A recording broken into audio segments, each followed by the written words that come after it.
There was nothing unusual about the Okeke family at first glance.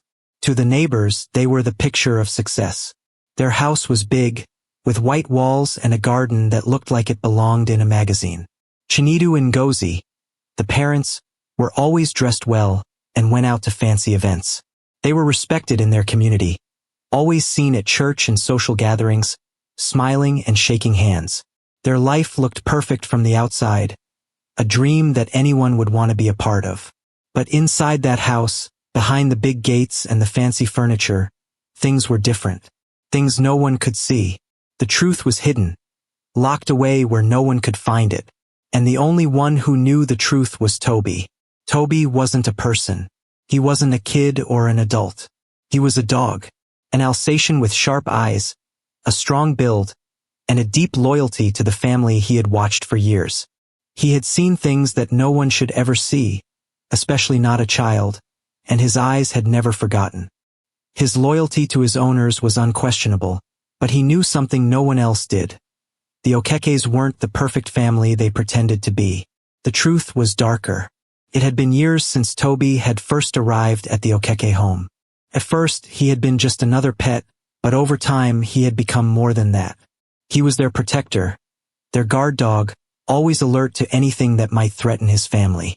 And there had been threats, things Toby couldn't understand at the time. He just knew that something was off. Something wasn't right. The first time he saw it, he was only a young pup. Chike, the Okeke's first son, had been running around in the yard, laughing and playing, just like any other child would. But that laughter quickly turned into crying. Toby had heard the shouting first, then the harsh words that came from Chinedu's mouth. He had seen Chike try to run, try to escape, but it didn't matter. Chinedu had grabbed the boy, holding him too tightly. The next thing Toby knew, he was watching the lifeless body of Chike being dragged into the house. He didn't understand why at the time. He only knew that something was wrong. Chinedu and Ngozi had made it look like an accident. They said that Chike had fallen down the stairs, hit his head, and died. The neighbors believed them. The family believed them. But not Toby. Toby had been there. He had seen the truth. As the years went on, Toby stayed loyal to his owners, watching them carefully. He kept his distance but never took his eyes off them. He had seen the way Chinedu's temper flared when things didn't go his way. He had heard the sound of Ngozi's voice rise when things were bad. He had seen Emeka, their new son, be born into a home that had already been stained by tragedy. Emeka was different from Chike. He was smaller, quieter, and more delicate. Toby could see it from the moment Emeka was brought home. The baby was precious, but there was something else there too. There was a danger. Toby knew that whatever had happened to Chike could happen again. It wasn't that Chinedu and Ngozi were bad people, at least not in the way most people thought of bad people. They weren't criminals or thieves. They didn't do anything that would make them stand out in the eyes of the community. But Toby knew what they were capable of. He had seen it before, and now, with Emeka in the house, he was seeing it again. Toby had always been protective of Emeka. The baby had never known what Toby had seen, but he sensed that Toby was always there, watching over him.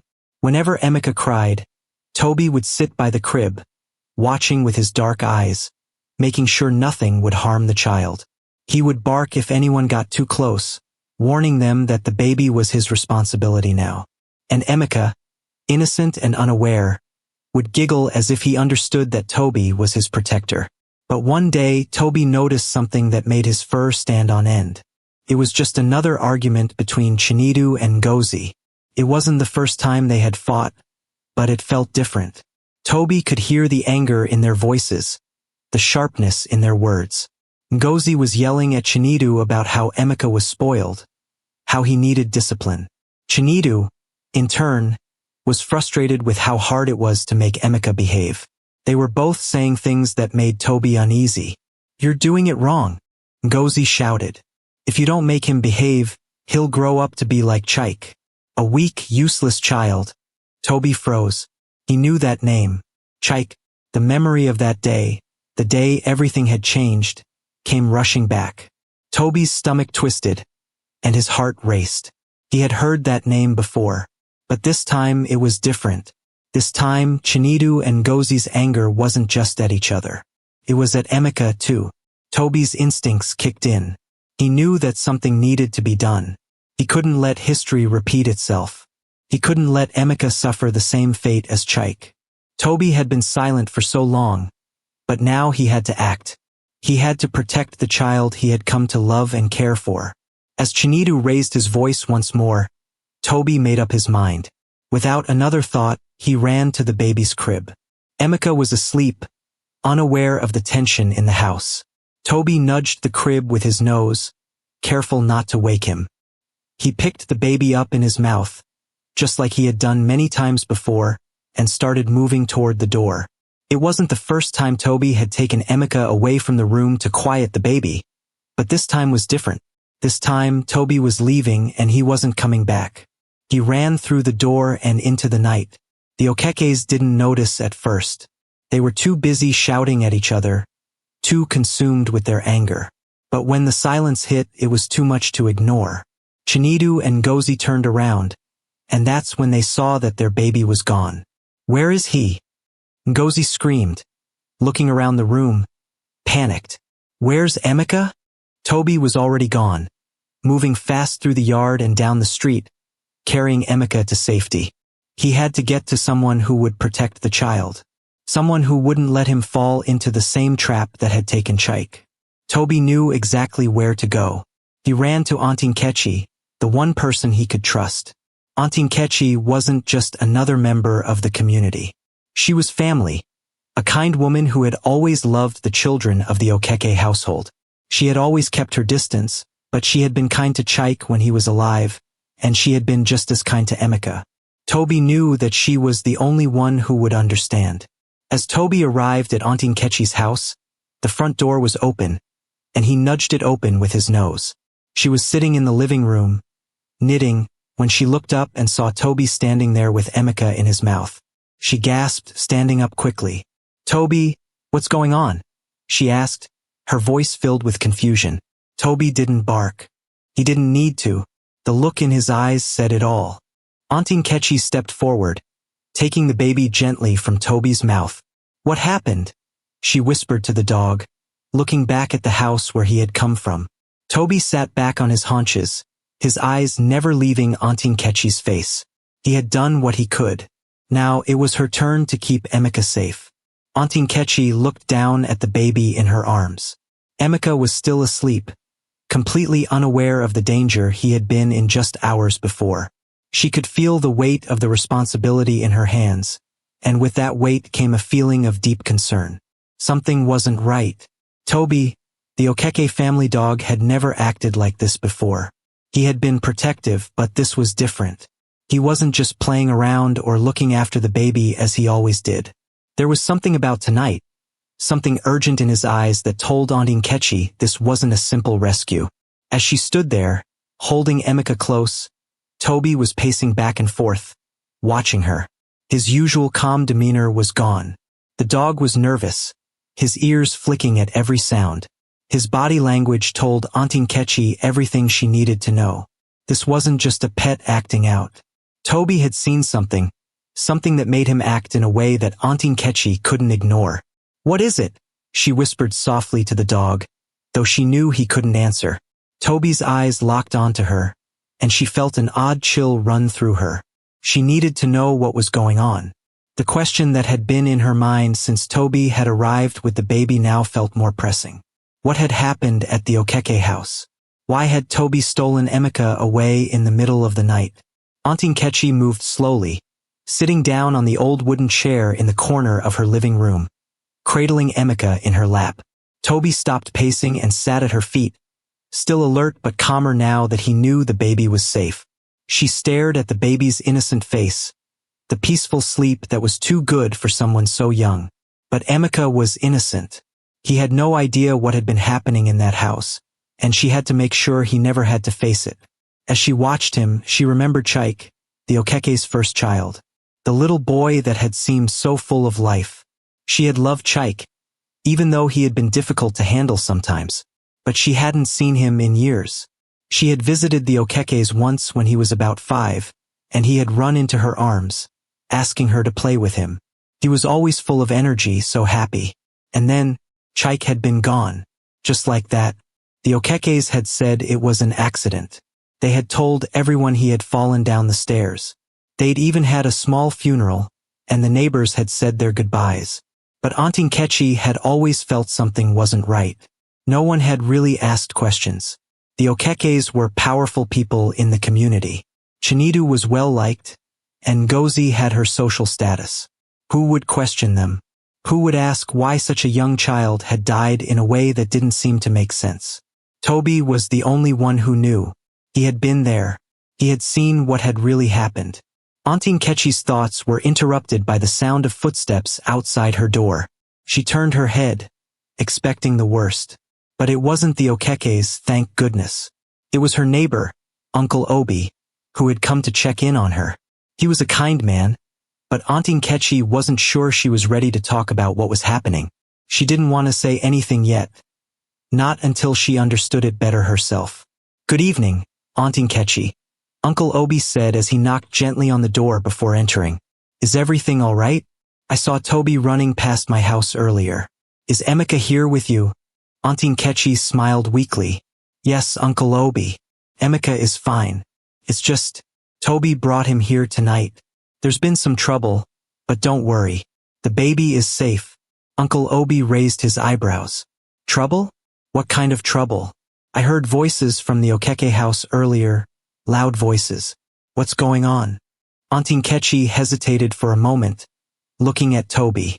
The dog was sitting quietly now, his eyes still sharp, but he was calm, waiting for her next move. She had to be careful. The Okekes were well respected, and if she said too much too soon, she might end up in a situation that she wasn't ready for. But Uncle Obi was her friend, and he deserved to know something. "Uncle Obi," she started softly, "you remember Chike, right? The Okeke's first child?" He nodded. "Of course. A beautiful boy. Tragic accident, wasn't it?" Auntie Nkechi's heart skipped a beat. "I don't know. I don't think it was an accident, Obi. And now I'm worried about Emeka. I think they might be doing the same thing to him. Chinedu and Ngozi, they're not what they seem." Uncle Obi's face darkened. "What are you saying? Are you sure? Are you saying they hurt Chike?" Auntie Nkechi nodded, her voice barely above a whisper. "I don't know what happened that day, but Toby does. Toby was there, and he knows the truth." The room fell silent. Uncle Obi's eyes widened in disbelief. He had always respected the Okekes, but what Auntie Nkechi was saying now was hard to accept. "Are you suggesting they killed Chike?" Uncle Obi asked, his voice shaking. Auntie Nkechi looked down at Emeka, still asleep in her arms. She looked back at Toby, who was sitting at her feet, his gaze never leaving her. "I don't know for sure, but I think they did.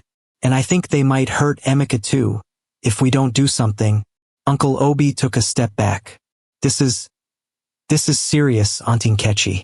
If the Okekes really did something to their own son, they'll stop at nothing to cover it up. They're powerful people, and you know how the community looks at them." Auntie Nkechi's eyes hardened. "I don't care about their power anymore. I care about this baby. I can't sit here and pretend like nothing's happening. Something is wrong, Obi. Something very wrong." Toby let out a soft growl, as though agreeing with her. Auntie Nkechi stood up slowly, rocking Emeka gently in her arms. She walked to the window and peered outside, making sure no one was watching. "Uncle Obi, I need your help," she said, her voice firm. "I need you to help me figure out what happened to Chike. We can't let Emeka go back there. Not after what I've seen tonight."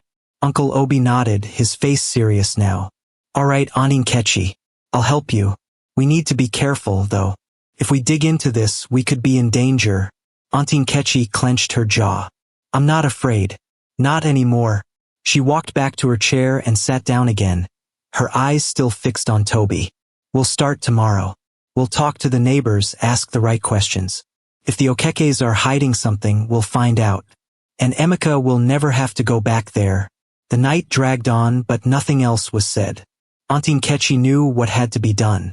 The investigation would begin soon, and she would make sure Emeka was safe, no matter what it took. But deep down, she was terrified. What if she was wrong? What if everything was just a mistake? But something in her gut told her that Toby had seen something, and she couldn't ignore it. The truth would come out. It always did. The morning after Auntie Nkechi had spoken with Uncle Obi was tense. A thick silence hung in the air as if the world was holding its breath. Emeka was still asleep, peaceful and unaware of the danger he had narrowly escaped. Toby sat beside Auntie Nkechi, keeping a watchful eye on the baby, who lay on a small cot near her chair. She couldn't help but feel a pang of guilt, wondering if Emeka's life would ever be truly normal again. But there was no time to dwell on that now. There was work to do.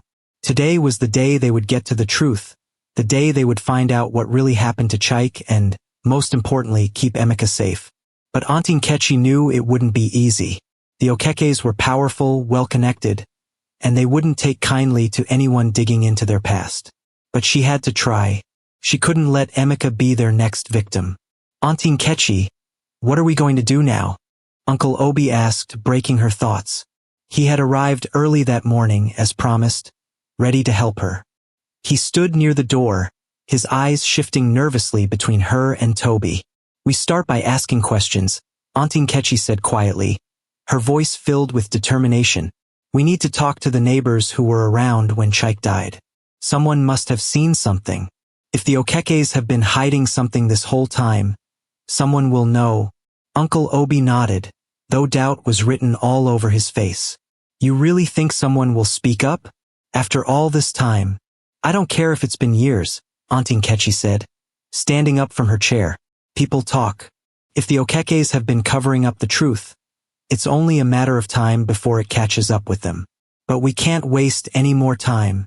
Toby barked once, a sharp, warning bark that startled Auntie Nkechi. She looked down at him. The dog's eyes were focused, almost as if he was trying to say something. Auntie Nkechi smiled at Toby, though her heart ached at the thought of what the dog had witnessed. He had seen things no one should have to see. We're going to get to the truth, Toby. I promise you. With a final nod to Uncle Obi, Auntie Nkechi left her house, Emeka still safely in her arms. Toby followed close behind, never straying too far from her side. They walked through the streets of their neighborhood, each step heavier than the last. It felt like the whole world was holding its breath. If the truth came out, things would never be the same again. But it had to come out. The Okekes couldn't keep hiding their dark secret. As they walked toward the old house where Chike had lived, Auntie Nkechi couldn't help but think back to that day, the day Chike had been taken from them. She remembered the funeral, the empty look in Chinidu's eyes as he stood beside his wife, looking like the perfect grieving parents. The whole town had pitied them. They had all believed the lie. When they reached the Okeke house, things seemed eerily quiet. The large gates were closed, and no one was in sight. Auntie Nkechi paused at the gate, her mind racing. The place had once been filled with laughter, with children running around, playing in the yard. But now it felt empty. She could almost feel the weight of Chike's memory pressing down on her. She had to remind herself that they were there for Emeka, for his safety. The Okekes had to answer for what they had done. We'll start by asking the neighbors, Auntie Nkechi said, looking at Uncle Obi. Let's see if anyone remembers anything about that day. Uncle Obi nodded. I'll talk to the man who lives next door. He's been here a long time. He might know something. Auntie Nkechi gave him a quick smile. I'll talk to the woman across the street. She was close with Chike. She might have seen something. With a final glance at the Okeke house, they split up, each heading in a different direction. Auntie Nkechi walked slowly, her footsteps echoing in the quiet streets. She reached the door of Mama Joy, the elderly woman who lived across from the Okekes, and knocked gently. After a moment, the door opened. Mama Joy's wrinkled face appeared in the doorway, her eyes squinting at the sun. Auntie Nkechi, what brings you here today? Good morning, Mama Joy, Auntie Nkechi said with a smile, though it didn't reach her eyes. I need to ask you something about Chike. You remember him, don't you? Mama Joy's expression immediately shifted. She stepped aside, motioning for Auntie Nkechi to come in. Of course I remember Chike. Such a sweet boy. Such a tragedy when he passed away. Auntie Nkechi followed her inside, her heart heavy. She could already feel the tension in the room, like they were treading on dangerous ground. Mama Joy, you were close with the Okekes, right? Close, Mama Joy said with a small laugh. Oh yes, I was. Chinedu and Ngozi always came to me for advice, especially when it came to the children. They were good people, good parents. Auntie Nkechi's stomach twisted at the words. She couldn't bring herself to ask directly yet, not without knowing what she was dealing with. You were there when Chike passed away, right? What happened that day? Was it really an accident? Mama Joy's face darkened. She looked down at the floor, avoiding Auntie Nkechi's gaze. It was a terrible accident, Auntie Nkechi. I don't know what happened exactly, but I heard the loud noise from outside. The Okekes. They were devastated. They said he fell. Auntie Nkechi's heart raced. The lie. It was all lies. She pressed on, refusing to let it go. But, you didn't see anything unusual?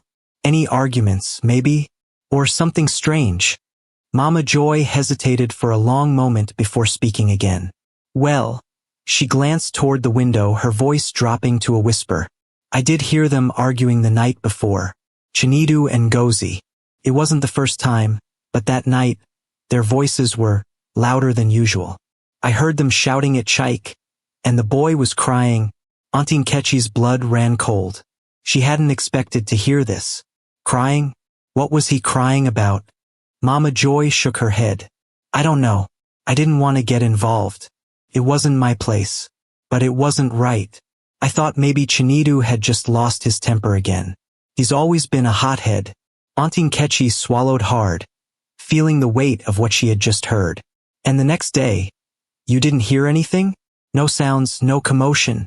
No, Mama Joy said, her voice quivering. I didn't hear anything that day. It was just so quiet. When the ambulance came, I thought they would be okay. But then I saw Chinedu's face. I knew something was wrong. He didn't look like a man who had lost his son. He looked like a man who was hiding something. Auntie Nkechi didn't say anything. She didn't need to. Mama Joy's words spoke for themselves. She had just confirmed what Auntie Nkechi had been fearing all along.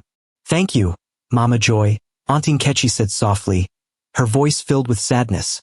She stood up, ready to leave. I appreciate your honesty. As she walked out of Mama Joy's house, her mind was racing. She had just learned more than she had hoped for. Chinedu and Ngozi had been lying, and now, she had a reason to believe that Chike's death had not been an accident. It had been something worse. Auntie Nkechi's stomach turned at the thought. She met Uncle Obi at the corner of the street. His face was tight, his brow furrowed. Did you hear anything? He asked, his voice low. I heard enough, Auntie Nkechi said, her voice filled with a quiet anger. Chike didn't die by accident. He was hurt and they covered it up. It wasn't just a fall. Uncle Obi's face went pale. What are we going to do now? We keep going, Auntie Nkechi said firmly. We can't stop. We have to protect Emeka no matter what. Toby, who had been quietly sitting beside them, let out a soft growl. It was as if he knew the fight was just beginning. And it was. There was no turning back now. Auntie Nkechi had uncovered the first piece of the puzzle. But she knew it was only the beginning. The truth was closer, but so was the danger. Auntie Nkechi's heart was still racing as she left Mama Joy's house. The words the elderly woman had said echoed in her mind. Chinedu didn't look like a man who had lost his son. He looked like a man who was hiding something. It was the confirmation she had needed, but it also made her feel cold inside. She had suspected something had happened to Chike, but hearing it out loud made it so much more real. The thought of Chinedu and Ngozi causing harm to their own child, to anyone, was almost too much to bear. But now there was no turning back. She had to protect Emeka, no matter what.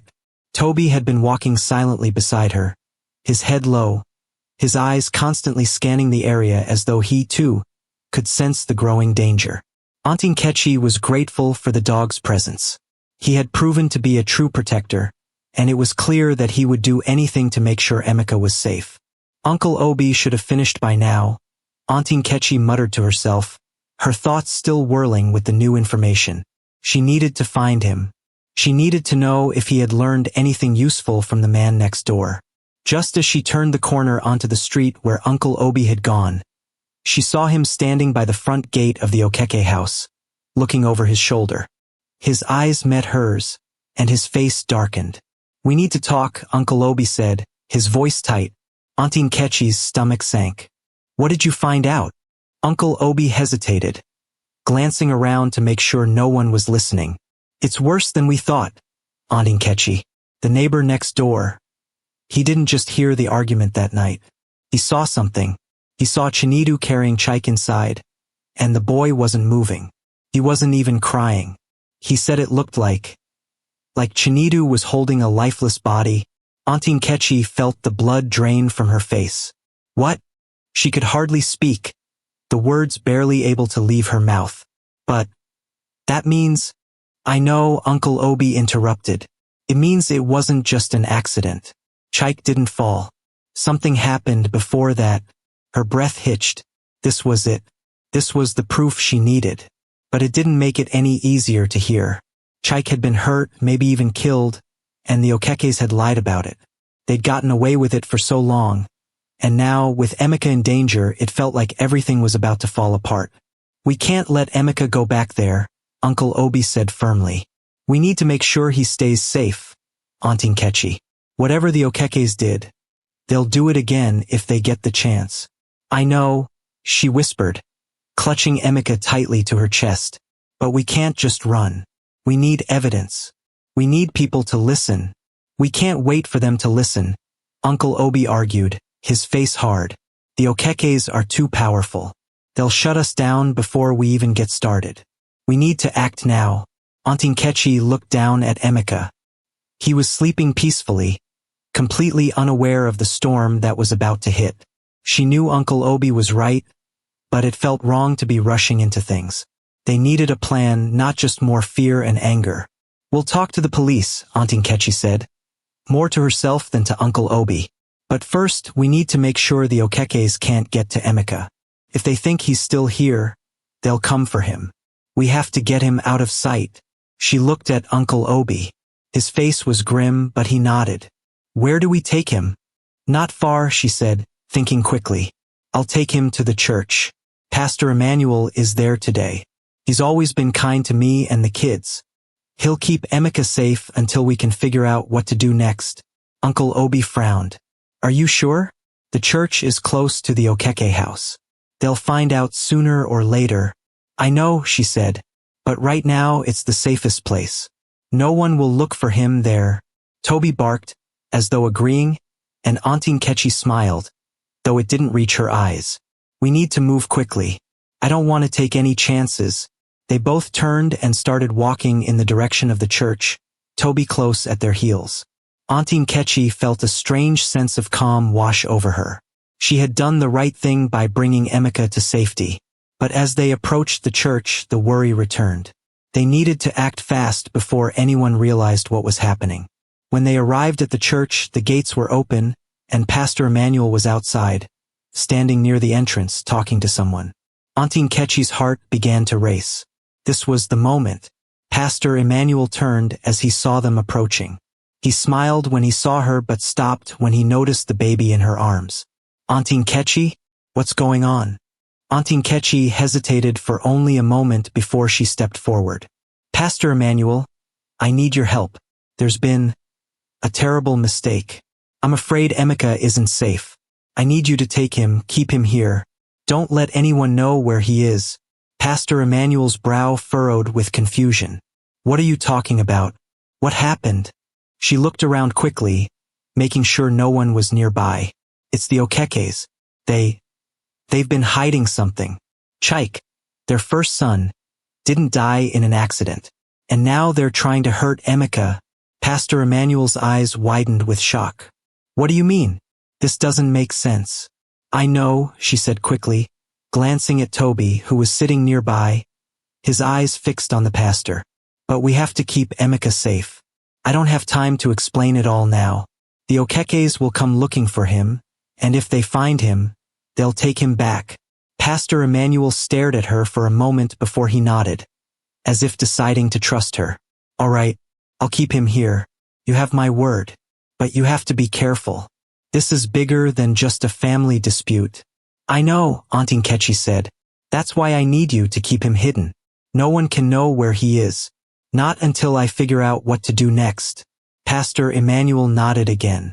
We'll keep him safe. You have my word. Auntie Nkechi felt a small wave of relief. At least Emeka was safe for now. But the truth was still out there, and the Okekes were still a threat. They couldn't keep running forever. I'll be back soon, she said, her voice heavy with worry. Stay here, keep him safe, and don't let anyone know about him, especially not the Okekes. As she turned to leave, Pastor Emmanuel called out, Be careful, Auntie Nkechi. This isn't just a small matter anymore. You're dealing with dangerous people. She didn't need him to remind her of that. She already knew. She just hoped she could get to the truth before it was too late. The sun was beginning to set when Auntie Nkechi made her way back to the Okeke house. She had left Emeka in Pastor Emmanuel's care, feeling a small sense of relief. He was safe, at least for now, but her heart was still heavy with the knowledge that the real fight was just beginning. The Okekes were powerful, and she was up against them. But this wasn't just about Emeka anymore. This was about justice for Chike. She had spoken to Mama Joy, and Uncle Obi had done his part, talking to the neighbors. Auntie Nkechi had learned more than she expected, but there was still so much more to uncover. She couldn't let the Okekes get away with what they had done to Chike. She had to dig deeper. As she approached the Okeke house, her nerves tightened. There was no turning back now. She had to face them. Toby walked beside her. As always, his sharp eyes scanning every movement, every sound. He was alert, and Auntie Nkechi could feel his protective presence beside her. The dog was ready for whatever was coming. When they reached the gates of the Okeke house, Auntie Nkechi paused. She took a deep breath, trying to steady her nerves. She had to stay calm. She couldn't let them see her fear. She knocked on the door. It didn't take long for Ngozi to appear. She opened the door with a tight smile, though her eyes flickered with a mix of surprise and wariness when she saw Auntie Nkechi standing there. Auntie Nkechi, what are you doing here? Ngozi asked, her voice colder than usual. Is everything all right? I need to speak with you, Auntie Nkechi said, her voice steady despite the knot in her stomach. It's about Chike. The mention of her first son's name made Ngozi's expression falter for a brief moment, but she quickly regained control. What about Chike? I know what happened to him. Ngozi, Auntie Nkechi said bluntly, her words cutting through the silence like a knife. I know the truth about his death. Ngozi stiffened. Her eyes narrowed. What do you mean, the truth? She asked, her voice tight, controlled. I know he didn't just fall, Auntie Nkechi said, stepping forward. I know Chinedu hurt him. I know you both hurt him. For a moment, the air between them was thick with tension. Ngozi's lips pressed into a thin line, and her gaze flicked to Toby, who was standing quietly by Auntie Nkechi's side. The dog's presence made her uneasy, and Auntie Nkechi could tell that she was already thinking about how to handle the situation. You don't know what you're talking about, Ngozi snapped, trying to regain some control over the conversation. Chike's death was an accident, Auntie Nkechi. It was a terrible accident. There's nothing more to say. Auntie Nkechi shook her head. I don't believe that, Ngozi. Not anymore. I spoke to Mama Joy. She heard you and Chinedu fighting that night. She heard Chike crying, and she heard you both shouting at him. Ngozi's face went pale. She quickly looked away, as if the mention of that night was too much to bear. You're lying, she said weakly, though the tremor in her voice betrayed her. I'm not lying, Auntie Nkechi said firmly. I spoke to the neighbors.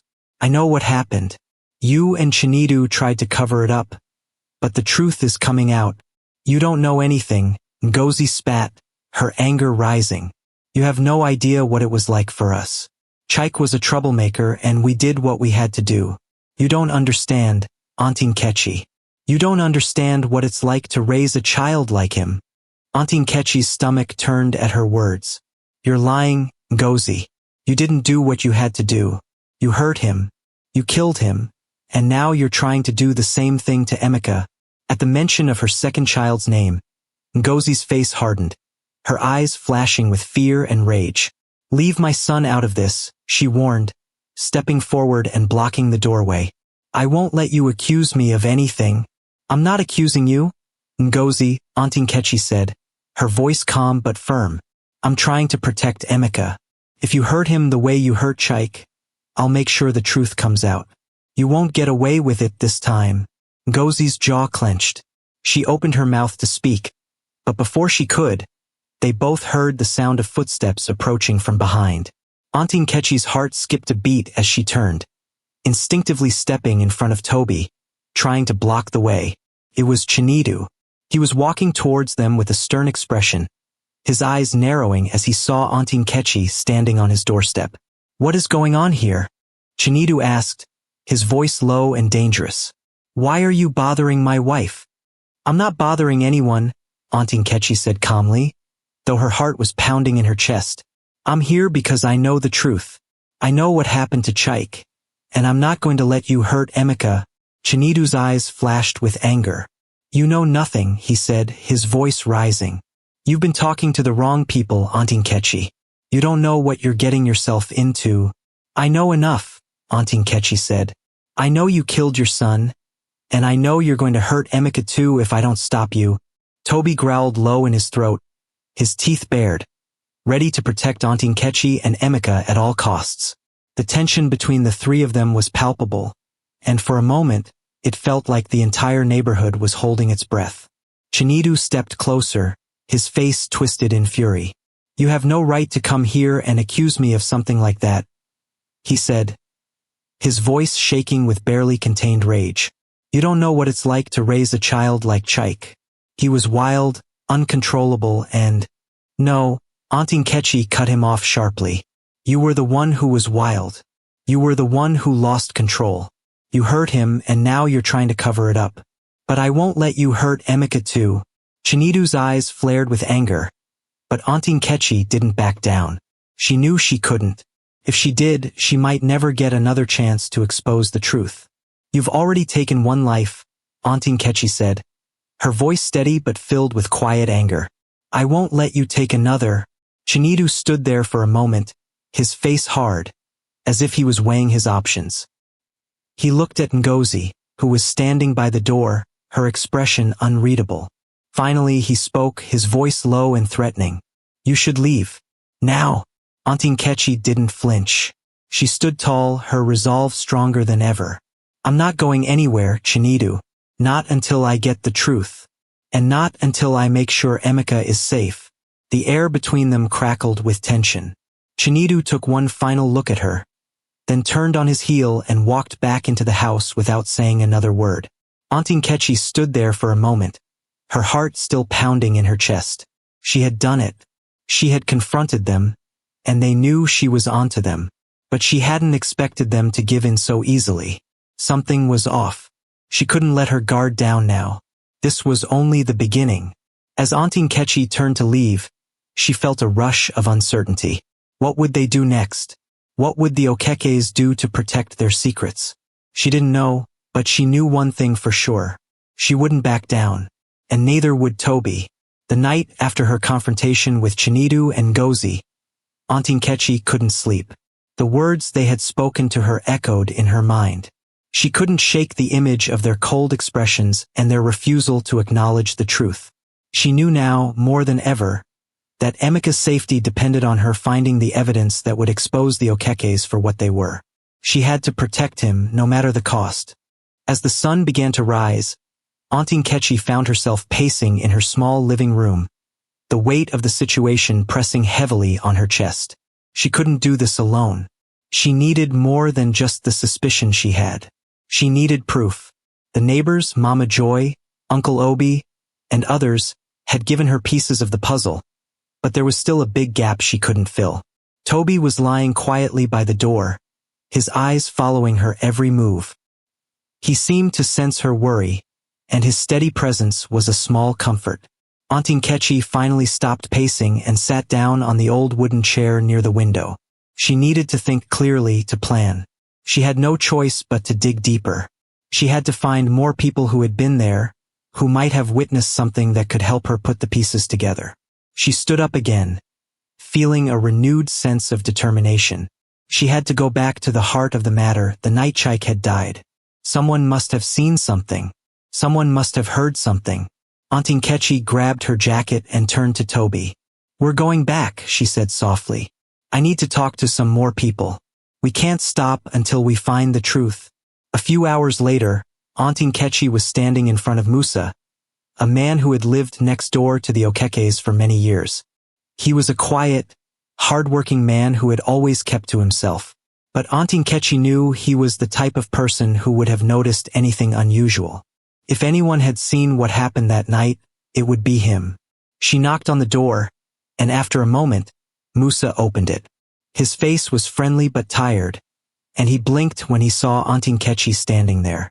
"Auntie Nkechi, what brings you here today?"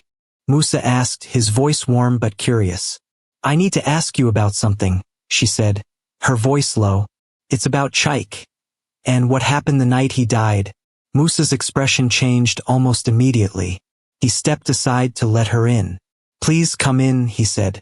"I've been wondering when you would come around to ask. It's not an easy thing to talk about." Auntie Nkechi nodded as she walked in, sitting down on the small couch in his living room. Toby followed her, sitting beside her, his eyes scanning the room for any signs of danger. Musa sat across from her, his hands folded in his lap, as if bracing himself for a difficult conversation. "Musa, I need to know what happened that night," Auntie Nkechi said, her voice steady but urgent. "I know you heard something. You must have. Please, tell me what you know." Musa looked down for a moment, his lips tight. Then he sighed heavily and looked up at her. "I didn't see it clearly, Auntie Nkechi, but I heard it. The arguing. It was so loud that night. Chinedu and Ngozi were shouting at each other, and Chike was crying. I couldn't hear exactly what they were saying, but the anger, the fear in Chike's voice. I couldn't ignore it." Auntie Nkechi felt a lump in her throat. This was it. This was the confirmation she had been hoping for. "What happened next?" she pressed, her eyes on Musa's face. "I heard them fighting for a while," Musa continued, his voice quiet now. "Then, everything went still. The house was quiet for a long time, and I didn't hear Chike anymore. I thought maybe he had just fallen asleep. But then I heard the sound of someone running. Chinedu ran out of the house and went to his car. He was in a hurry, like he was trying to get away from something. I saw him through the window. I couldn't see exactly what he was doing, but I knew something was wrong." Auntie Nkechi's heart pounded in her chest. This was what she needed. This was the missing piece. "What happened after that?" she asked urgently. "Did you see anything else?" Musa hesitated. "I didn't see anything else, Auntie Nkechi, but I saw them later at the hospital. Chinedu and Ngozi came in with Chike, but he was already gone. The doctors couldn't save him. They said it was too late. But I know what I saw. I know what I heard. Something happened that night. Something they're hiding." Auntie Nkechi stood up, her legs feeling weak beneath her. This was more than she had expected. The truth was starting to unfold, and it wasn't pretty. "Thank you, Musa," she said softly, her voice barely a whisper. "You've done more than you know. You've given me the truth." Musa nodded slowly, looking down. "I wish I could have done more. I wish I had been able to stop it." "You did what you could," Auntie Nkechi said. "Now I'll do what I can to make sure the truth comes out. For Chike, and for Emeka." Later that evening, Auntie Nkechi met up with Uncle Obi at a small corner shop where they often spoke in private. She told him everything that Musa had shared, and he listened carefully, his face serious. "This is good, Auntie Nkechi," Uncle Obi said, rubbing his chin. "Musa's testimony is a big step forward. It's not everything we need, but it's enough to make things clearer." "I know," Auntie Nkechi said, glancing around nervously, "but we still need more. We need to find out what Chinedu and Ngozi did after that. What happened at the hospital. We need to piece together everything that happened that night." "I'll keep asking around," Uncle Obi said. "There's got to be someone who saw something. We'll find it." Auntie Nkechi nodded, but she couldn't shake the feeling that time was running out. The Okekes would do anything to protect their secrets. And if they found out she was getting close, she didn't know what they might do. "Thank you, Obi," she said quietly, "but we have to move quickly. The more time passes, the more dangerous this becomes." He nodded. "I'll keep my ear to the ground. You keep doing what you're doing. We're getting closer, Auntie Nkechi. Can feel it." Auntie Nkechi couldn't help but feel a sense of dread as she walked back to her house that evening. The day had been long, and the weight of the investigation was taking its toll on her. But she couldn't stop now. She had to keep going. Emeka's safety depended on it. When she arrived home, she was met with a surprise. There was a letter waiting for her at the door. She opened it quickly, and as she read the words inside, her stomach dropped. It was a warning, a threat. The Okekes knew she was getting closer to the truth, and they were warning her to stop. They wouldn't hesitate to make her disappear if she didn't back off. Auntie Nkechi's hands shook as she read the final line. Asterisk, stay away from Emeka. This is your last warning. Asterisk. She folded the letter and stuffed it into her pocket, her face hardening with resolve. She wasn't going to stop. Not now. Not ever. The night was quiet, but Auntie Nkechi couldn't shake the feeling that everything around her was closing in. The warning letter had left her shaken, but it hadn't stopped her. She knew now that the Okekes would do anything to protect their secrets, but she wasn't going to back down. Emeka's safety and the truth about Chaik were more important than anything else. After reading the letter, she had spent the rest of the evening trying to clear her head. She couldn't afford to make a mistake. If she wanted to protect Emeka, if she wanted justice for Chaik, she had to act quickly. Toby sat by her side, his usual calm demeanor now replaced by a watchful attention. He knew something was wrong, and he was ready to protect Auntie Nkechi no matter what. His presence was comforting, but Auntie Nkechi knew that the Real challenge was still ahead. The next morning, she decided it was time. Time to confront Chinedu and Ngozi once again. She couldn't wait any longer to expose them. She had the evidence. She had Musa's testimony. She had Mama Joy's account. The pieces were falling into place. Now she needed to make sure they couldn't escape the truth. Auntie Nkechi walked to the Okeke house with Toby at her heels. Her heart raced, but her steps were steady. This time she wasn't going to be intimidated. She wasn't going to be silenced. When she arrived at the gate, she noticed that the house was quieter than usual. It felt almost abandoned, like a house that knew it was about to be exposed for all its secrets. She took a deep breath and knocked on the door. Ngozi answered, but this time her face was different. Her eyes were bloodshot, as if she hadn't slept in days. She looked wary, almost as if she had been expecting Auntie Nkechi to show up. What do you want now? Ngozi asked, her voice tight. I'm here to talk about Chaik, Auntie Nkechi said calmly, her eyes never leaving Ngozi's. I know the truth about what happened, and I'm not going to let you hide it anymore. Ngozi stepped back, a flicker of fear crossing her face before she quickly replaced it with anger. I don't know what you think you know, but you're wrong. Nothing happened to Chaik. He was just a child. He was wild, out of control. He caused his own death. You're lying, Ngozi, Auntie Nkechi said, her voice firm. I spoke to the neighbors. I spoke to Musa. He heard the fighting. He heard Chaik crying. He knows you and Chinedu were responsible. You hurt him, and now you're trying to hurt Emeka too. But I won't let you. Not again. Ngozi's face twisted in rage. You have no right to come here and accuse us of things that aren't true. You don't know what it was like. You don't understand the pressure we were under. I understand more than you think, Auntie Nkechi said, her voice steady. I understand that you and Chinedu covered up what you did to Chaik. And I understand that you're trying to do the same to Emeka. But I won't let you. As Auntie Nkechi spoke, she saw Chinedu walking toward them from the side of the house. His face was grim, and his eyes locked onto Auntie Nkechi with a look of pure hatred. What's going on here? Chinedu's voice was low, dangerous. I'm here to talk about Chaik, Auntie Nkechi said, turning to face him. I know what happened that night. I know what you did, and I'm not going to let you get away with it. Chinedu's jaw clenched, and his fists tightened at his sides. You need to leave.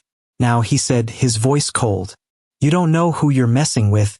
I'm not going anywhere, Auntie Nkechi replied, standing her ground. You think you can scare me? You think you can intimidate me? I've seen the truth, and I'm going to make sure the whole world knows it. You'll never hurt Emeka like you hurt Chike. Chinedu's eyes flared with rage, and before Auntie Nkechi could react, he lunged at her, grabbing her arm and pulling her away from the door. Get off me!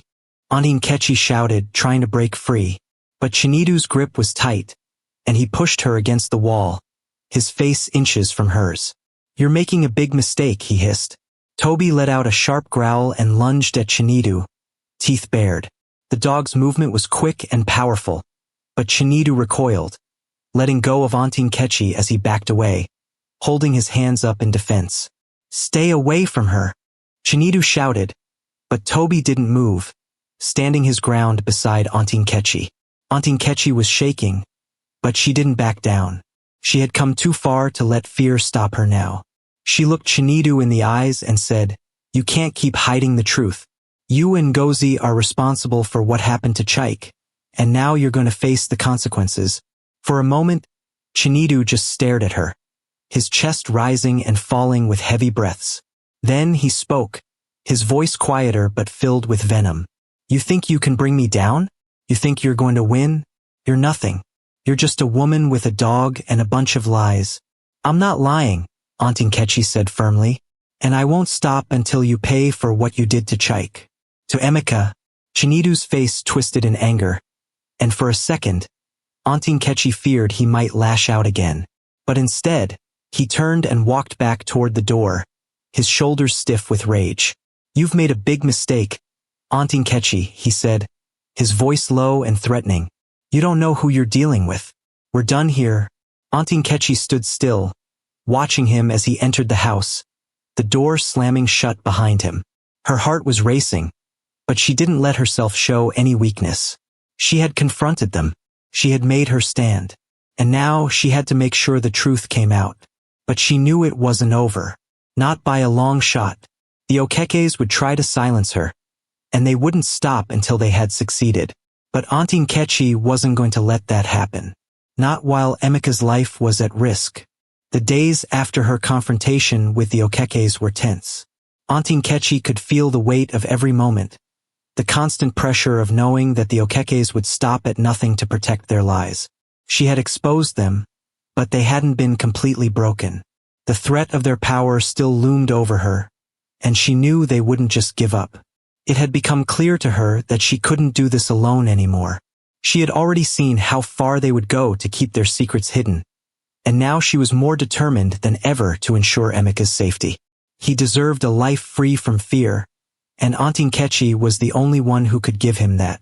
Auntie Nkechi walked into Pastor Emmanuel's church early one morning, her mind racing with the thoughts of what to do next. She hadn't had a moment to herself in days, but she couldn't slow down now. She needed to make sure that Emeka was still safe and that everything she had done so far wasn't for nothing. When she entered the church, Pastor Emmanuel was already sitting in the back, going through some papers. He looked up as she walked in, his kind face lighting up with a welcoming smile. Auntie Nkechi, it's good to see you. What brings you here today? Pastor Emmanuel asked, standing up to greet her. I need to talk to you, Pastor, she said, her voice serious. It's about Emeka, and it's about the Okekes. Pastor Emmanuel nodded and motioned for her to sit. He had always been a man of great patience, and Auntie Nkechi appreciated that about him. She sat down, and he waited for her to speak. Pastor, she began, her voice tight with the weight of her words, I confronted Chinedu and Ngozi yesterday. I told them I knew the truth about what happened to Chike. I told them that they were responsible for his death, and that I wouldn't stop until the truth came out. Pastor Emmanuel's face grew serious. And how did they react? They tried to deny everything, she said, her voice quivering slightly. Chinedu got physical. He tried to grab me and threaten me, but Toby was there. He stopped him. I think they're scared now, Pastor. Scared of what might happen if the truth comes out. Pastor Emmanuel didn't speak right away. He sat back, his hands clasped in front of him. "They're dangerous people, Enceinte," he said slowly. "You've done something brave, but you must be careful.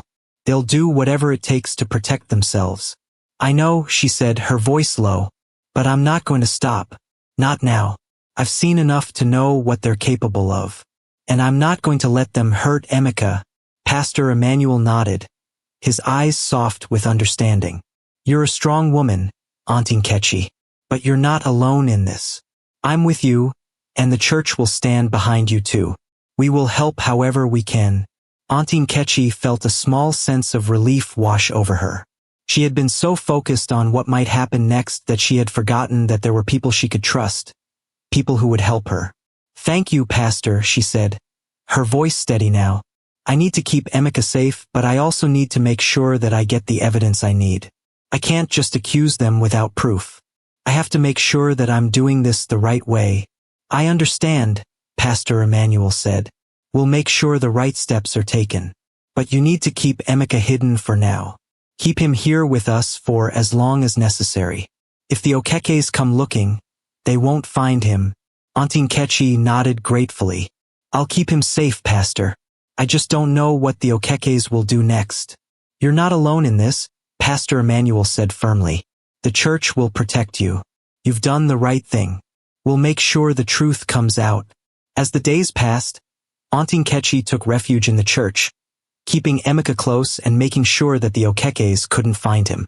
She spent her time gathering the evidence she needed. She spoke to more neighbors, more people who had been around when Chike died, trying to piece together every detail. Every piece of information was like a small victory, bringing her closer to exposing the Okekes and getting justice for both Chike and Emeka. But she knew she had to be careful. The Okekes were not going to give up quietly. They would try everything to silence her, to bury the truth, and she couldn't let that happen. One evening, Enceinte was sitting alone in the church, going through her notes. Toby lay at her feet, his head resting on his paws, watching her intently. The sound of the church door creaking open startled her, and she looked up quickly. It was Uncle Obi. He stepped inside, looking around as though making sure no one was following him. His face was serious, and Enceinte immediately knew that something had happened. "What is it, Obi?" she asked, standing up. "I've been speaking to some of the people who were close to the Okekes," Uncle Obi said, his voice low. "And I found something that could change everything." Enceinte felt a rush of anticipation. "What did you find?" Uncle Obi glanced around again, making sure they were alone. He lowered his voice even more. "I spoke to someone who worked with Chinedu at his business. They said that Chinedu had been acting strangely in the days before Chike's death. He was always angry, always upset, and sometimes he would leave work early. They think something was bothering him, something they never talked about. But what if it was about Chike? What if Chinedu had snapped?" Enceinte heart raced. "So you think Chinedu might have been planning something? That he might have hurt Chike before the night he died?" Uncle Obi nodded. "It's possible. We need to look deeper. We need to find out what was really going on in those last few days." Enceinte felt her pulse quicken. She had just gotten another piece of the puzzle. This was the lead she had been waiting for. "We need to get more information," she said. "We need to find out what Chinedu was doing before Chike's death. If we can prove that he was planning something, we'll have everything we need." Uncle Obi's face darkened. "And we need to be careful. The Okekes won't let this go easily. If they find out we're digging into their past, they'll do anything to stop us." Enceinte took a deep breath, steeling herself for what was ahead. "I know, but we can't stop now. We're so close.